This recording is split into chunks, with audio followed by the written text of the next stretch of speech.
అన్నమాట. ప్రతి ఒక్కరు కూడా కర్తవ్యం చేయాల్సి ఉంటుంది. ఎవరు కూడా పని చేయకుండా ఉండలేరు.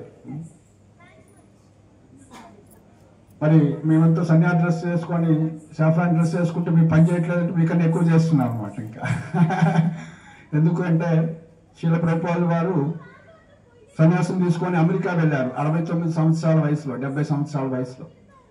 ఏ సన్యాసి కూడా 70 సంవత్సరాల వయసులో, పెద్ద వయసులో అక్కడ ఆయనకి ఆ యొక్క టికెట్ కూడా డబ్బులు లేని పరిస్థితి. కార్గో షిప్ లో వెళ్ళారు.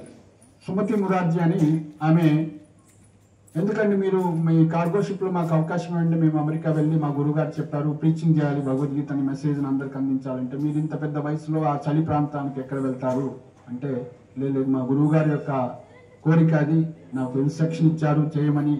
కాబట్టి నేను వీళ్ళందరికీ కూడా, ఈ లోకంలో ఉన్నటువంటి జీవులందరూ కూడా కృష్ణుడు మీ తండ్రి అని, పితాహమస్య జగతో మాతా దాత పితామహ, మీ యొక్క తల్లిదండ్రులు ఉన్నారు, కృష్ణుడు మీ యొక్క తల్లిదండ్రి. మనం శరీరం కాదు, ఆత్మ. ఈ ఆత్మకి పరమాత్మతో సంబంధం ఉంది, కృష్ణుడితో సంబంధం ఉంది. మీరు ఆ సంబంధాన్ని మర్చిపోయారు. సో కాబట్టి ఈ సమాచారాన్ని, ఈ యొక్క భగవద్గీత సందేశాన్ని నేను ప్రపంచవ్యాప్తంగా విస్తరింపజేయాలి, మా గురువుగారి కోరిక. ముఖ్యంగా పాశ్చాత్య దేశాల్లో బోధించమని నాకు చెప్పారు అని అన్నప్పుడు సుమతి మురార్జీ అంటారు. సో మీరు ఇంత వయసులో మీరు పోతే చనిపోతారండి అనవసరంగా, ఎందుకు అంటే, లేదు ఏమన్నా కానీ కృష్ణుడి గురువు యొక్క మాటని పాటించడమే నా యొక్క లక్ష్యం అని ఆయన యొక్క దృఢ సంకల్పాన్ని చూసి ఆమె పర్మిషన్ ఇస్తుందన్నమాట.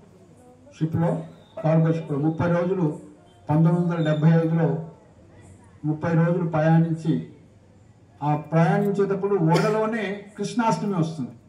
ఆయన ఒక్కడే కృష్ణాష్టమి సెలబ్రేట్ చేసుకొని ఆ రోజు అందరికీ అందులో ఓడలో షిప్లో ఉన్నటువంటి వాళ్ళకి ప్రసాదం ఇచ్చారు. ఆ నెక్స్ట్ డేనే శీల ప్రభుపాదుల యొక్క పుట్టినరోజు కూడా వస్తుంది అనమాట. కృష్ణాష్టమి వచ్చిన నెక్స్ట్ రోజే వస్తుంది, ఆగస్టులో వస్తుంది.